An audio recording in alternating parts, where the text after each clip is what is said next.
각 사람이 죽음에 대한 태도가 다 다른 것 같습니다. 보통의 사람들은 죽는 것을 두려워하죠. 심히 두려워합니다. 신자는 어떻습니까? 많은 신자들이 내가 죽어서 하나님의 나라에 들어가서 안식을 누리는 것을 생각합니다. 아주 귀한 일이죠. 그러나 그것보다 더 할 수 있다는 것입니다.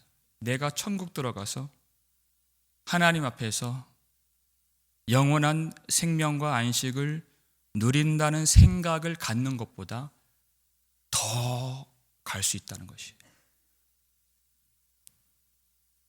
여러분, 이 성경을 통해서 죽음에 대한 아주 놀라운 태도를 우리가 발견할 수가 있습니다. 15절 말씀인데요.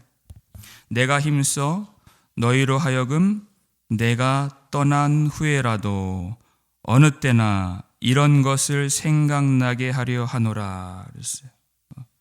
지금 베드로는 자신의 죽음을 염두하고 있어요. 그런데 그 자신의 죽음에 몰두하고 있는 것은 아닙니다. 많은 사람들이 자기 죽음에 몰두를 해요. 그런데 베드로에게는 죽음보다 더 중요한 그의 관심이 있다는 것입니다. 그게 뭐냐면 내가 떠난 후에 어느 때나 이런 것을 생각나게 하려 하노라는 것이에요. 자신이 죽어도 하나님의 백성들이 이 복음의 말씀을 붙들어서 하나님이 주시는 그 생명을 얻고 이 말씀을 통해서 하나님이 이루시고자 하시는 그 뜻이 교회 안에 이루어지기를 간절히 원하는, 내가 죽는 것이 중요한 것이 아니라 이 교회가, 하나님의 백성들이, 형제 자매들이 말씀을 통해서 말씀을 생각하고 그 복음이 생각나고 그 말씀이 그들을 붙들어 주어서 하나님 앞에 참 생명을 얻는 것, 그것만을 바라보고 있다는 것입니다. 내 몸이 죽느냐 사느냐가 중요한 것이 아니라, 성경이 아주 놀라운 표현이 있어요. 사나 죽으나. 사나 죽으나. 어디에 나오죠? 로마서 14장 8절 말씀이에요. 내가 살아도 주를 위하여 살고 죽어도 주를 위하여 죽나니 그러므로 내가 사나 죽으나 우리가 주의 것이로다. 이렇게 했어요. 사나 죽으나. 내가 사나 죽으나 온전히 오롯이 예수님께만 몰두하는, 사는 것도 중요한 것이 아니고 죽는 것도 중요한 것이 아니고 오직 예수님이 중심이 되시고 예수님께만 집중하는 거예요. 여러분, 예수님께 집중하면 뭐가 나올까요? 교회를 향한 사랑이 나온다는 것입니다. 내가 죽으면, 나 죽으면 다 끝이야. 교회가 어떻게 되든지, 다음 세대가 어떻게 되든지, 히스기야가 그런 마음을 잠깐 가졌었잖아요. 내가 살아있는 동안 평안할진대 무슨 상관이 있으리요, 이런 식이었어요. 그건 주님이 주신 마음이 아니다는 것이죠. 내가 죽는데 무슨 상관이 있는가? 그건 주님이 주신 마음이 아니에요. 예수님이 이제 몇 시간 후면 십자가에서 이제 죽임을 당하시는 그 순간,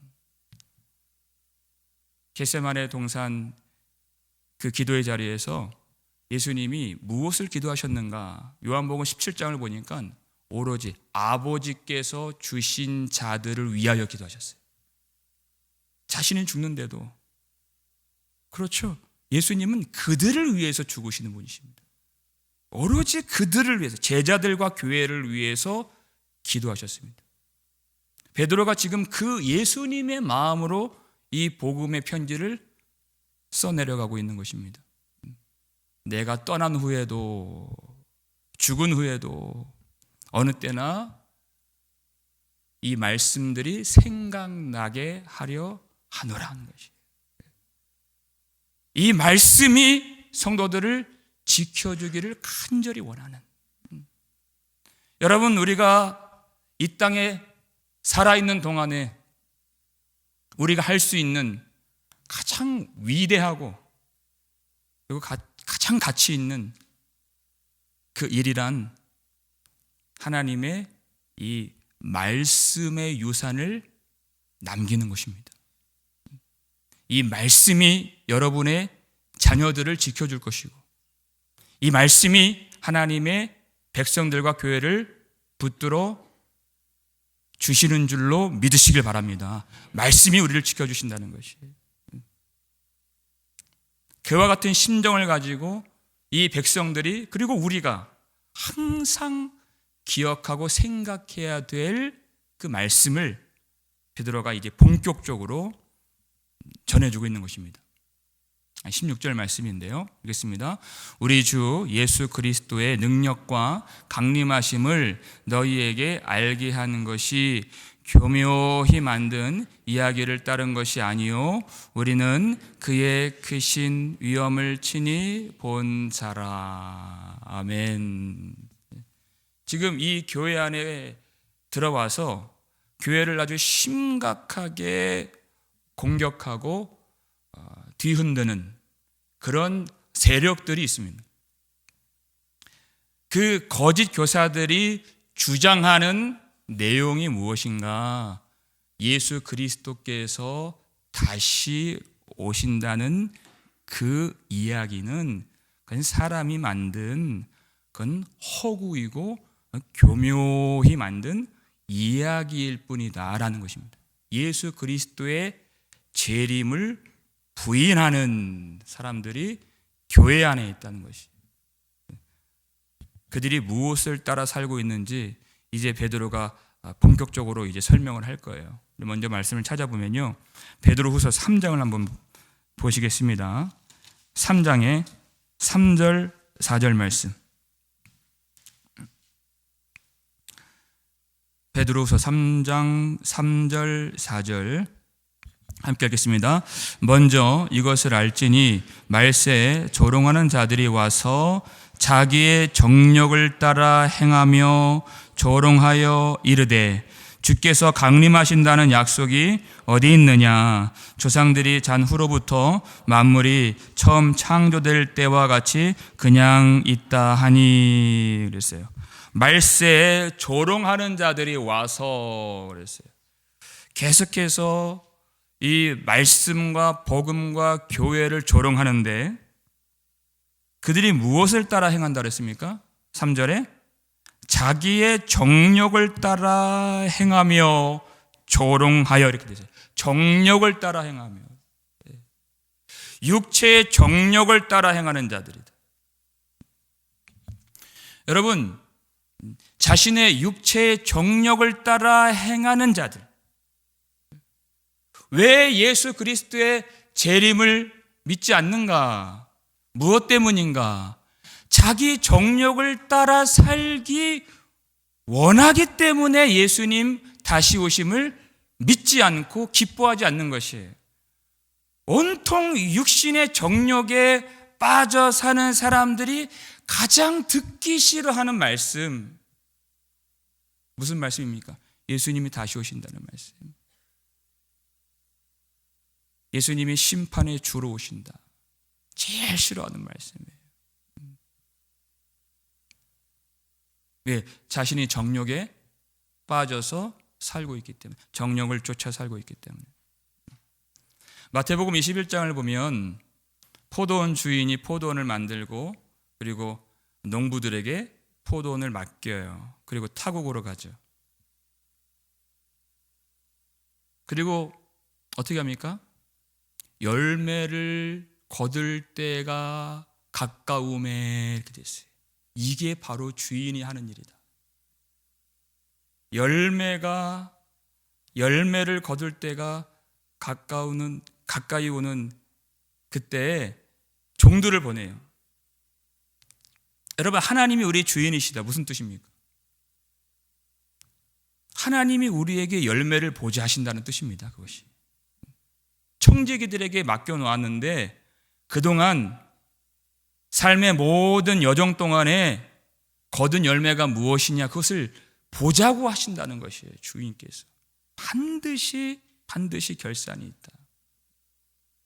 하나님이 우리의 주인이시다, 그 뜻이에요. 그랬더니 그 농부들이 어떻게 했습니까? 열매를 달라고 하는 주인이 보낸 종들을 다 죽였다는 것이에요. 급기야는 주인이 아들을 보내요. 그들이 하는 말이, 그는 상속자니 자 죽이고 그의 유산을 차지하자. 이게 정욕과 탐심입니다. 주인의 아들을 죽이고 내가 주인이 되겠다는 것이, 그 주인을 대적하는 것입니다. 그때 예수님께서 그 비유에서 마지막으로 질문을 하세요. 그러므로 포도원 주인이 다시 올 때 그 농부들을 어떻게 하겠느냐 하는 것이에요. 어떻게 하겠느냐. 하나님이 주인 되신다는 것은 하나님이 반드시 다시 오신다는 것입니다.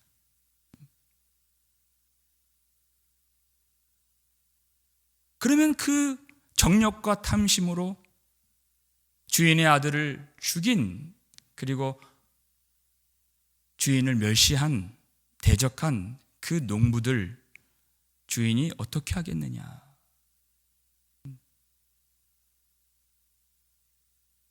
어떻게 하시겠습니까?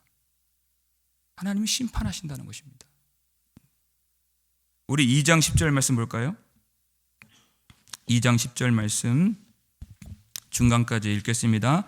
특별히 육체를 따라 더러운 정욕 가운데에서 행하며 주관하는 일을 멸시하는 자들에게는 형벌할 줄 아시느니라. 이게 말씀입니다. 누구의? 육체를 따라 더러운 정욕 가운데서 행하며 주관하는 일을 멸시하는 자들에게는 형벌할 줄 아시느니라. 육체를 따라 사는 자들은 하나님을 멸시하는 자들이다. 하나님 반드시 심판하신다. 로마서 8장 13절 보니까 너희가 육신대로 살면 반드시 죽을 것이로되 그랬어요. 영으로서 몸의 행실을 죽이면 살리니. 여러분, 이 말씀은 교회에 주신 말씀이에요. 성도들에게 주신 말씀이에요. 교회가 내가 예수 믿기 때문에 다 이루었다, 다 끝났다, 그렇게 할 수 있겠습니까? 너희가 육신대로 살면 반드시 죽을 것이로되 이렇게 말씀하셨어요. 그는 거듭난 사람이 아니기 때문에 그렇습니다. 여러분, 육신의 정욕에 사로잡혀 있는 사람들, 도덕적으로 부패한 그 삶을 사는 사람들, 그들은 그들의 삶으로 예수님이 다시 오신다, 하나님이 우리 주인이시다 라고 하는 이 말씀을 부인하는 사람들이다. 성령으로 거듭난 사람들은 물론 죄를 지을 수는 있지만 그 죄에 지배를 받을 수는 없다, 이렇게 말씀하세요.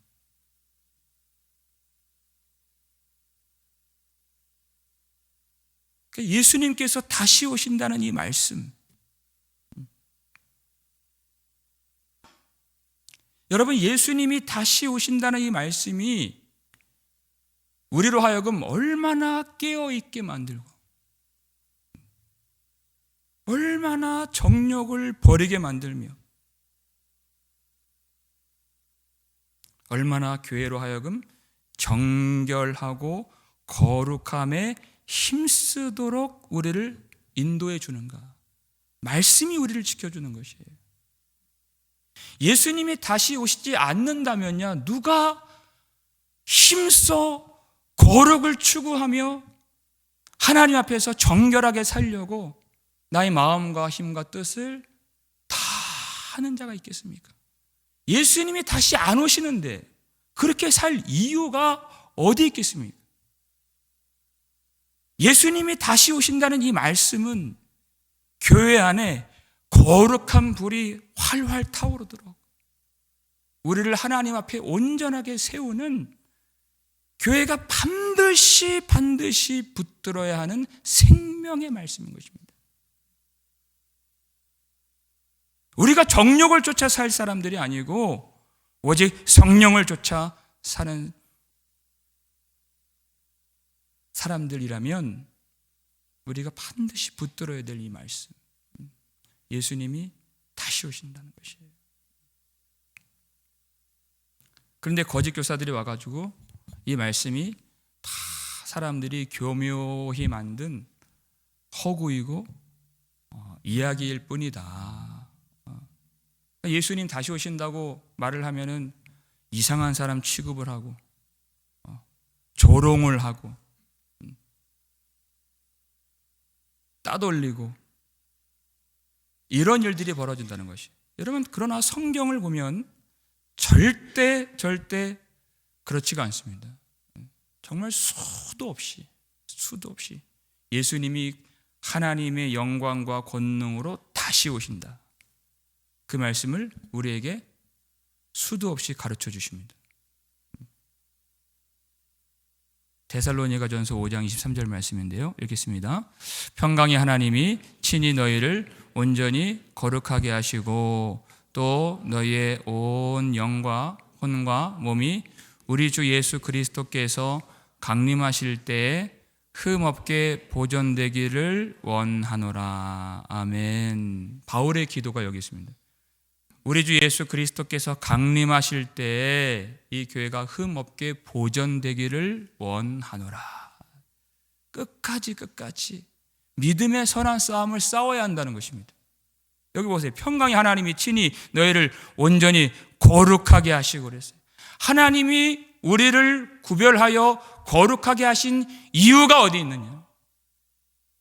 우리를 성별하신 하나님의 은혜를 힘입어서 우리 스스로 거룩하게 되려고 힘써야 할 이유가 어디 있습니까? 예수 그리스도께서 강림하시기 때문에.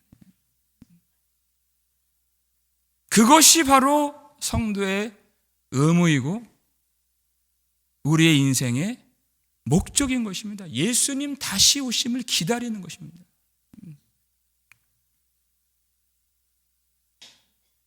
이 땅에 태어나서 열심히 온 정성을 다해서 힘을 다해서 공부하고 직장 다니고 결혼해서 자식 기르고 자식 잘 되는 거 보고 만족하고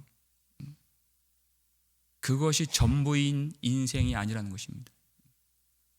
성도의 초점은 예수 그리스도께서 다시 오실 때 우리가 흠 없이 점 없이 보존되기를 열망하여 하나님의 말씀과 기도로 거룩하게 되기를 힘쓰는, 하나님이 예수 그리스도 안에서 우리를 구별하여 주신 그 은혜가 헛되지 않도록 주인께서는 반드시 오셔서 예수 그리스도의 보혈로 성별하신 구별된 봉헌된 하나님의 거룩한 백성들을 반드시 찾아내신다는 것입니다. 다시 오셔서 그들이 누구인지 교회 안에 있는 알곡과 가라지를 가르시고, 하나님의 종들이 지금 속가낼까요? 그랬더니 주인이 뭐라 그래요? 가만두라 그러잖아요. 가만두라.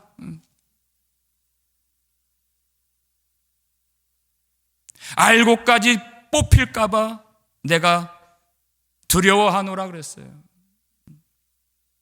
그 모양이 너무나도 유사하고 아직은 알곡으로 다 자라나지 않았기 때문에 가만둬라. 마지막 때 하나님이 구별하신 그 백성들이 진짜 누구인가 찾아내시고 완전히 분리시키시는 그 일을 하나님이 친히 오셔서 하신다는 것입니다. 그 영광의 주님을 베드로가 보았다는 것이에요. 친히 보았다.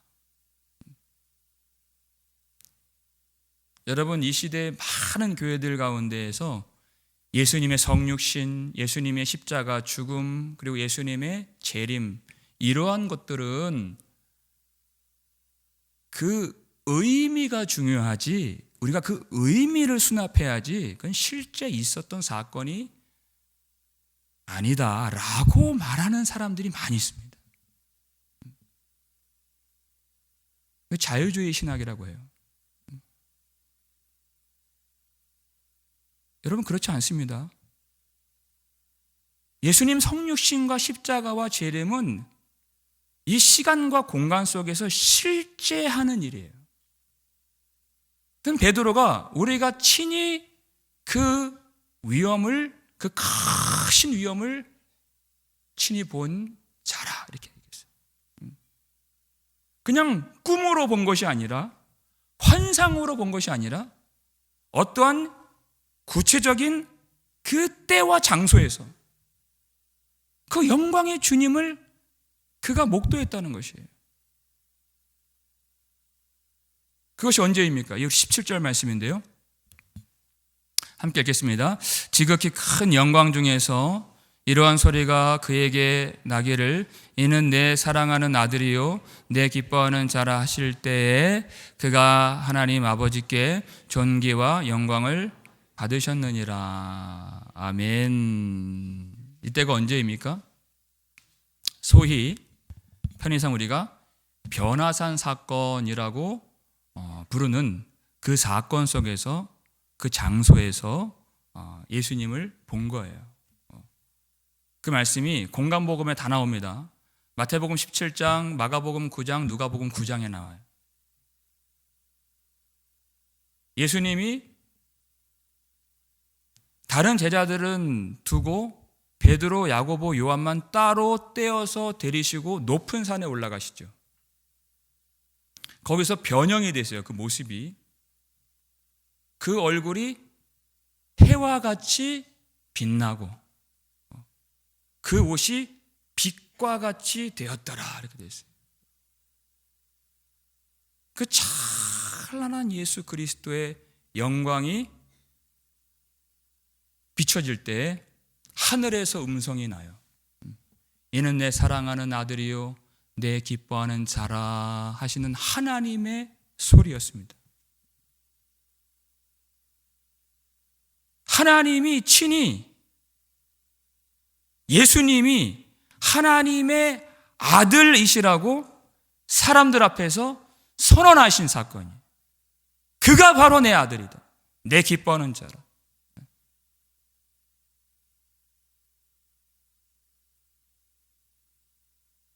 하나님의 위엄과 영광을 그가 동등하게 소유하는 내 아들이다라는 것이에요. 그 하나님의 위엄과 영광을 예수님이 취하시는 그 길이 어떤 길입니까?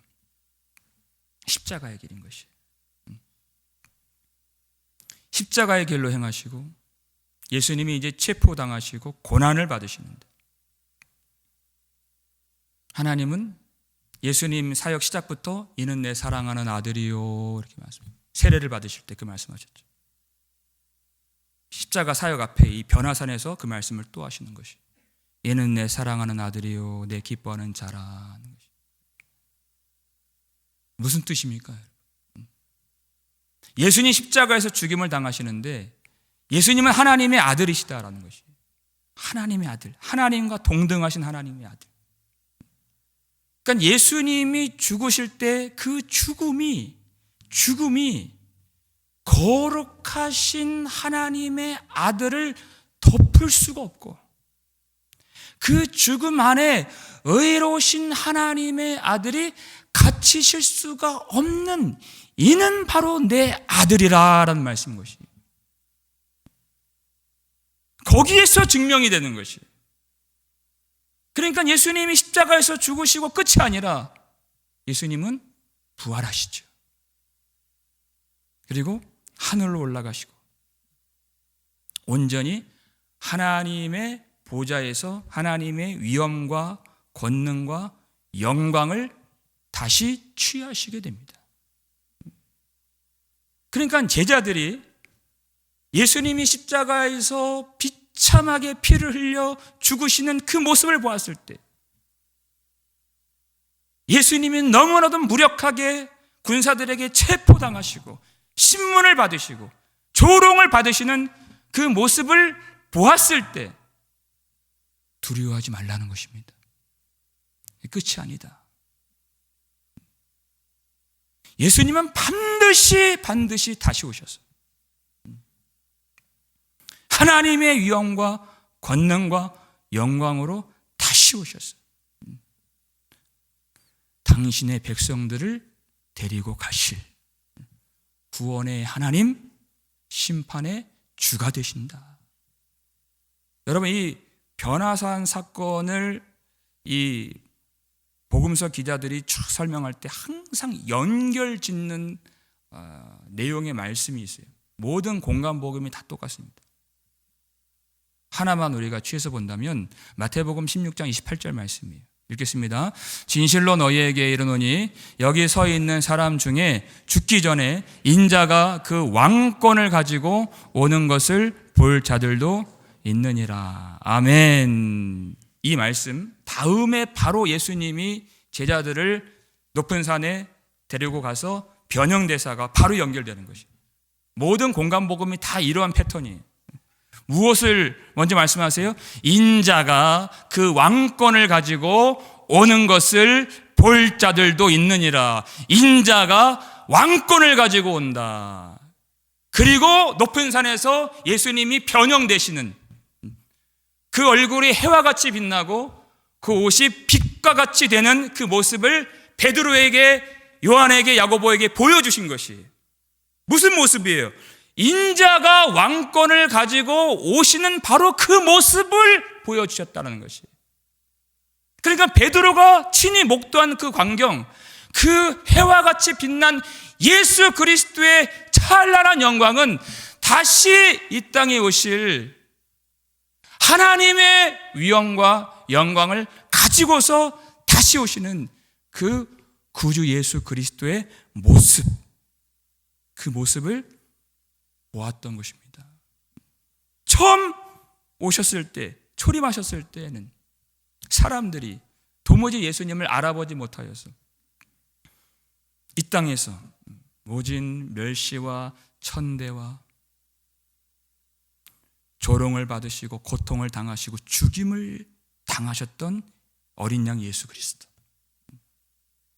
그러나 다시 오실 때에는 포도원 주인이 오신다 그랬는데, 다시 오시는 포도원 주인은 바로 예수 그리스도시다는 것이.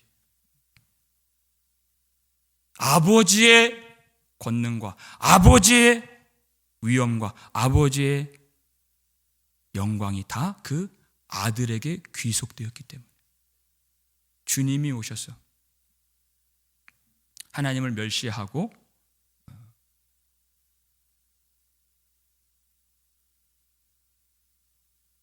그리고 교회를 박해하고 여전히 하나님의 백성들을 핍박하는, 그들을 심판하시고 그 환난과 박해 가운데서도 하나님의 말씀, 예수님이 다시 오신다는 그 말씀을 의지하여서 믿음으로 주님의 오심을 기다리며 끝까지 인내하고 있는 그리고 믿음을 지킨 하나님의 백성들을 신원하시기 위하여, 그들을 위로하시기 위하여, 그리고 그들을 위해 보복하시기 위하여 예수님이 하나님의 영광과 권능으로 다시 오신다. 베드로는 그 주님의 영광을 본 것입니다. 여러분, 오늘 이 말씀이 선포되는 이 자리가 하나님의 영광을 친히 볼 수 있는 복된 자리가 될 수 있기를 주님의 이름으로 축원합니다. 18절 말씀 보니까요, 이 소리는 우리가 그와 함께 거룩한 산에 있을 때에 하늘로부터 난 것을 들은 것이라, 이렇게 됐어요. 거룩한 산에 있을 때, 이렇게 됐어요. 거룩한 산에 있을 때. 그 산이 어떤 산인지 말하지 않아요. 예수의 영광을 보고 하나님의 음성을 들었던 그 거룩한 산에 있을 때 우리가 들은 것이라, 이렇게 얘기했어요.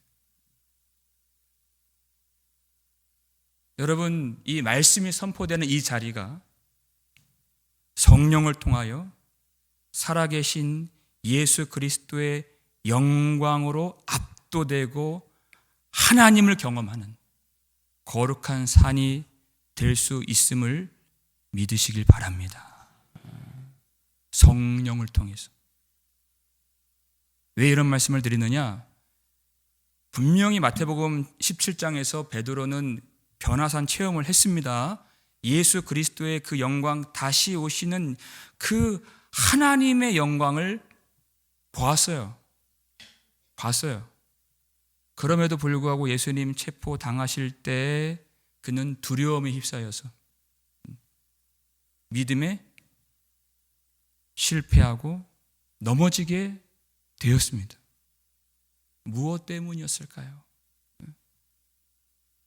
아무리 경험한 것이 커도 성령으로 충만함 받지 아니하면 그것은 아무것도 아니다. 아무것도 아니다. 성령으로 충만함을 받은 오순절 이후에야 비로소 십자가에서 죽으시고 부활하신 예수님이 지금도 나와 함께 하시고, 그리고 승천하신 예수님이 곧 하나님의 영광과 권능으로 다시 오실 것을 확실하게 믿을 수 있는 것입니다. 이게 성령의 충만함이에요. 아무리 놀라운 경험을 했어도 성령이 아니면 그것은 아무런 효험이 없고 능력이 없고 우리의 삶을 믿음으로 살도록 하지 못하는, 바로 그것입니다. 여러분, 우리가 이 밤에 기도할 때 하나님 우리에게 성령의 충만함을 부어 주시옵소서. 기도하시기를 주님의 이름으로 축원합니다. 성령 충만함이 무엇입니까? 오로지 예수 외에는 아무것도 보이지 않는 것이. 아무것도 보이지 않는 것이.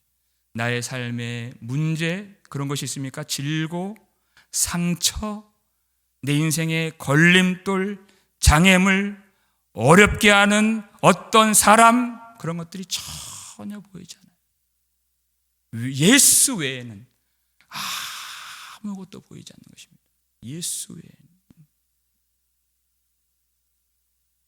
그러니까 스데반 집사를 설명할 때 그는 성령이 충만한 사람입니다. 이 악한 세상이 보이질 않았어요. 그에게는 전혀 보이질 않았어요. 하나님의 영광 보좌 우편에 서신 예수 그리스도, 그분 밖에는 아무것도 보이는 것이 없었습니다. 그게 성령의 충만함이다.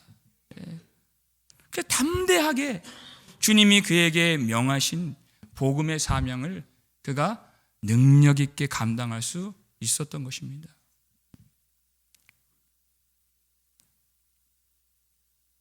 여러분, 성령의 충만함이 우리 가운데 임하여서 그 어떤 다른 것들, 우리 육신의 눈으로 보았던 그 어떤 다른 대상들이 전혀 보이지 않고 하나님의 위엄과 영광으로 곧 다시 오실 예수 그리스도의 그 아름다우심과 빛난 영광만 보일 수 있는 저와 여러분 되시기를 주님의 이름으로 축원합니다. 이 자리가, 하나님의 말씀이 선포되는 이 자리가 성령을 통하여 예수 그리스도의 영광으로 가득한 거룩한 산이 되기를 간절히 소원합니다. 주님을 사랑하는 것이, 주님을 사랑하는 자, 그 마음의 소원은 이 땅에 걸린 것이 아닙니다. 이 땅에 있는 것이 아니에요.